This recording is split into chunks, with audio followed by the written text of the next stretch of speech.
السلام علیکم ورحمۃ اللہ وبرکاتہ. اعوذ باللہ من الشیطان الرجیم. بسم اللہ الرحمن الرحیم. ولا تأکلوا مما لم یذکر اسم اللہ علیہ وإنه لفسق وإن الشیاطین لیوحون إلی أولیائهم لیجادلوکم وإن أطعتموهم انکم لمشرکون. اور تم لوگ ایسے جانوروں میں سے مت کھاؤ جن پر اللہ کا نام نہ لیا گیا ہو اور یہ کام نافرمانی کا ہے، اور یقیناً شیاطین اپنے دوستوں کے دل میں یہ بات ڈالتے ہیں تاکہ یہ لوگ تم سے جھگڑیں جدال کریں، اور اگر تم ان لوگوں کی اطاعت کرنے لگو تو یقیناً تم مشرک ہو جاؤ گے. محترم سامعین اکرام، سورۃ الانعام سورہ نمبر 6 اور اسی سورت سے ابھی آپ کے سامنے آیت نمبر 121 تلاوت کی گئی اور آیت کریمہ کا ترجمہ بھی باذن اللہ پیش کیا گیا. اللہ تبارک و تعالیٰ نے فرمایا وَلَا تَأْكُلُوا مِمَّا لَمْ يُذْكَرِ اسْمُ اللَّهِ عَلَيْهِ، اور ان جانوروں میں سے مت کھاؤ جن پر اللہ کا نام نہ لیا گیا ہو. اس کا مطلب یہ ہے کہ اگر کوئی جانور ذبح کیا جائے، چاہے وہ ذبح کرنے والا کوئی بھی ہو، اس سے پہلے بتلایا جا چکا ہے کہ کسی بھی حلال جانور کے گوشت کو کھانے کے لیے جو حلال ہوتا ہے اس کے لیے 2 شرطیں ہیں. پہلی شرط یہ کہ اس کو ذبح کیا جائے، ذبح اس انداز میں کیا جائے جیسے شریعت نے سکھلایا ہے، تاکہ اس کے جسم سے پورا خون نکل جائے، باہر بہہ جائے. اور دوسری شرط یہ کہ اس پر اللہ تبارک و تعالیٰ کا نام لیا جائے، یعنی بسم اللہ پڑھا جائے. تو یہاں پر اللہ تبارک و تعالیٰ نے فرمایا کہ ایسے جانوروں میں سے مت کھاؤ جن پر اللہ کا نام نہ لیا گیا ہو. اس کا مطلب یہ ہے کہ اگر کوئی حلال جانور ذبح کرتا ہے اور اس پر جان بوجھ کر کے بسم اللہ نہ پڑھا جائے، یعنی بسم اللہ اللہ اکبر پڑھ کر کے اس کو ذبح کرتے ہیں، اگر جان بوجھ کر کے نہ پڑھا جائے تو ایسے جانوروں کا گوشت کھانا بالکل جائز نہیں ہے. عبداللہ ابن عباس رضی اللہ عنہما نے اس کا یہی مطلب بتلایا ہے. سیدنا امام بخاری رحمۃ اللہ علیہ نے بھی اسی طرف اپنا رجحان جتلایا ہے. احناف کا بھی یہی مسلک ہے کہ اگر کوئی آدمی جانور ذبح کرتے وقت جان بوجھ کر کے بسم اللہ نہ پڑھے، ایسے جانور کا گوشت کھانا عمدن ایسے جانور کا گوشت کھانا بالکل جائز نہیں ہے. اللہ نے فرمایا کہ ایسے جانوروں میں سے مت کھاؤ جن پر اللہ کا نام نہ لیا گیا ہو، انہ لفسق، کیونکہ یہ نافرمانی کا کام ہے، یہ ناجائز ہے، فسق ہے، نہیں کھانا چاہیے.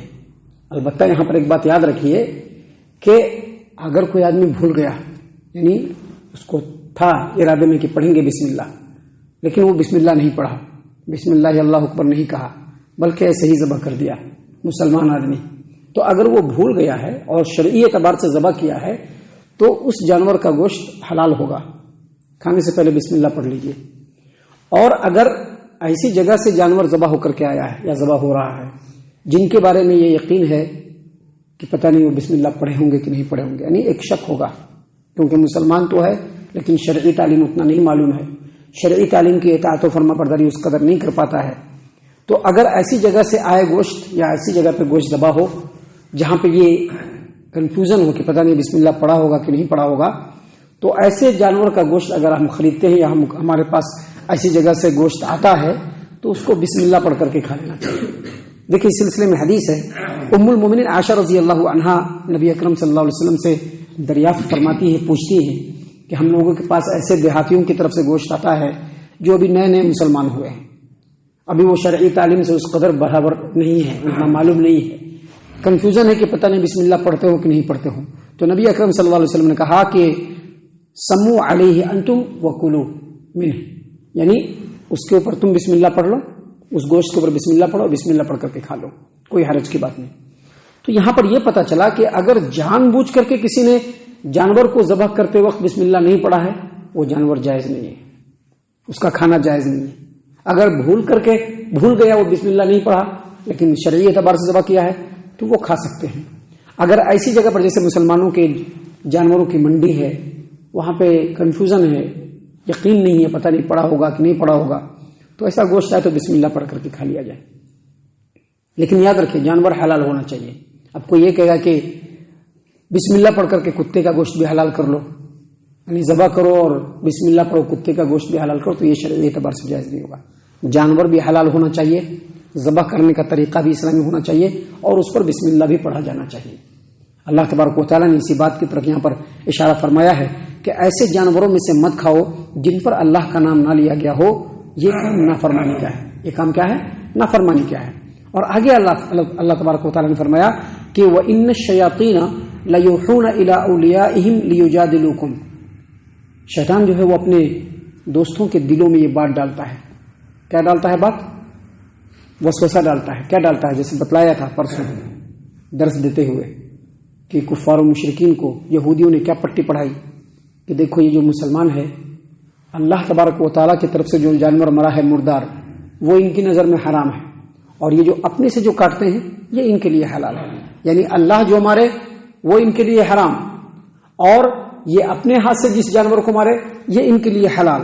تو اللہ تبارک و تعالیٰ نے فرمایا کہ دیکھو شیطان اپنے دوستوں کو، اس سے یہ پتہ چلا کہ کسی کو حق کے راستے سے گمراہ کرنے والا یہ انسان نہیں شیطان ہے. اگرچہ وہ شیطان ہے، اگرچہ وہ انسان ہے، انسانوں میں ہی رہتا ہے، انسانی نسل میں سے ہی ہے، انسانوں کی طرح سے کھاتا پیتا ہے، رہتا سہتا ہے. لیکن اگر وہ حق سے برگلاتے ہوئے کسی انسان کو اس کے دل میں وسوسہ ڈالتا ہے اور حق کے خلاف بات بھرتا ہے، سمجھ لیجیے کہ وہ انسان نہیں بلکہ شیطان ہے. اللہ تبارک و تعالیٰ نے یہاں پر فرمایا کہ بے شک شیاطین جو ہے وہ اپنے دوستوں کے دلوں میں وسوسہ ڈالتا ہے. کیوں؟ لیجادلکم، تاکہ وہ تم سے جھگڑے. یہودیوں نے کیا وسوسہ ڈالا کہ دیکھو مسلمان جو ہے اللہ کے مارے ہوئے کو حرام قرار دیتے ہیں اور یہ اپنے ہاتھ سے جس جانور کو مارتے ہیں اس کو حلال کہتے ہیں. اللہ نے فرمایا کہ تم کو ان کی پیروی نہیں کرنا ہے، کیونکہ وہ یہ اس لیے ایسا کر رہے ہیں تاکہ لوگوں کو حق سے گمراہ کریں. اللہ نے فرمایا کہ وَإِنْ أَطَعْتُمُوهُمْ، اگر تم ان کی اطاعت کرنے لگو گے، یعنی جیسا وہ کہہ رہے ہیں ان کی باتوں میں آ کر کے، ان کے چکنی چپڑی باتوں میں آ کر کے، حق سے اگر تم حق سے دور ہو کر کے اللہ اور اس کے رسول کی طرف سے جو بات نازل ہوئی ہے ان کی اتباع نہ کرتے ہوئے اگر تم ان کی پیروی کرنے لگ جاؤ، جس چیز کو وہ حلال کہے اس کو تم بھی حلال کہنا شروع کر دو، جس چیز کو وہ حرام کہے اس کو تم بھی حرام کہنا شروع کر دو، تو اللہ نے فرمایا کہ انکم لمشرکون، تو تم اصل میں مشرک ہو جاؤ گے. اگر تم ان کی اطاعت کرنے لگو گے تو مشرک ہو جاؤ گے. یہاں پر آیت کریمہ کے اس آخری ٹکڑے سے یہ پتہ چلتا ہے کہ خالی غیر اللہ کو سجدہ کرنا یا اس کے نام کی نظر و نیاز کرنا یا ان کو پکارنا یہی شرک نہیں ہے. اللہ نے جس چیز کو حلال قرار دیا ہے اس سے منہ موڑتے ہوئے غیر اللہ اگر کسی چیز کو حلال قرار دے تو اس کو حلال ماننا، اور جس کو حرام قرار دے وہ حرام ماننا، یہ بھی شرک ہے. آپ کو یاد ہوگا اللہ تبارک و تعالیٰ نے قرآن کریم کے اندر سورۃ التوبہ کے اندر ایک آیت نازل فرمائی، اتخذوا احبارهم ورهبانهم اربابا من دون اللہ. یہودیوں اور عیسائیوں نے، ان کے علماء کو اپنے علماء کو رب بنا لیا، اللہ کے علاوہ اپنے علماء کو اور اپنے درویش کو اپنا رب بنا لیا. تو عدی بن حاتم رضی اللہ عنہ نے پوچھا کہ اللہ کے رسول صلی اللہ علیہ وسلم، پہلے میں بھی تو عیسائی تھا لیکن میں نے تو عیسائیوں کو نہیں دیکھا کہ وہ اپنے علماء کو رب بنا کر کے ہیں. تو کہا کہ دیکھو ان کے علماء جس چیز کو حلال قرار دیتے ہیں کیا یہ لوگ بھی اس کو حلال قرار دیتے ہیں یا نہیں؟ حالانکہ اللہ نے اس چیز کو حرام قرار دیا ہے، لیکن ان کے علماء جس چیز کو حلال قرار دیتے ہیں اسی چیز کو کیا وہ لوگ حلال قرار دیتے ہیں یا نہیں؟ کہا کہ ہاں قرار دیتے ہیں. ان کے علماء جس چیز کو حرام قرار دیتے ہیں کیا وہ لوگ بھی اس کو حرام مانتے ہیں یا نہیں؟ کہا کہ ہاں مانتے ہیں. کہا کہ بس یہی رب بنانا ہے. اللہ نے فرمایا کہ وَإِنْ أَطَعْتُمُوهُمْ، دیکھو اللہ تبارک و تعالیٰ نے بتلا دیا ہے کہ جانور حلال ہونا چاہیے، اس کو شرعی اعتبار سے ذبح کرنا چاہیے اور اس پر بسم اللہ پڑھنا چاہیے تو جانور حلال ہوتا ہے. لیکن وہ لوگ کیا کہہ رہے ہیں کہ اللہ نے مارا ہے جانور کو وہ ہمارے لیے حلال ہے، لیکن اللہ نے مردار کو تو حرام قرار دیا ہے. اگر کوئی جانور اپنے سے مر جائے وہ کیا ہے؟ حرام ہے. صرف مچھی جو پانی کے اندر ہوتا ہے وہ مردہ ہے تو حلال ہے، مچھی جو مردہ ہے تو حلال ہے.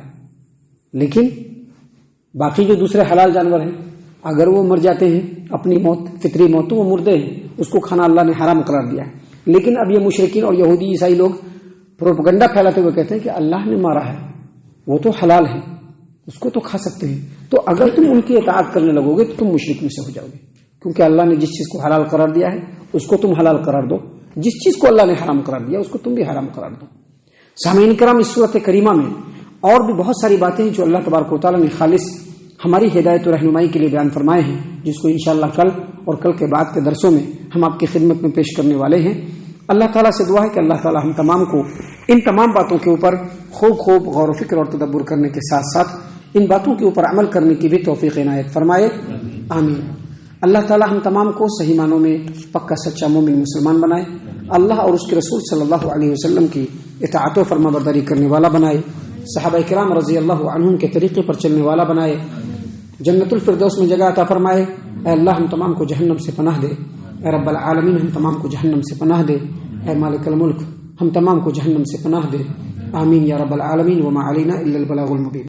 تبارك الذي نزل الفرقان على عبده ليكون للعالمين نذيرا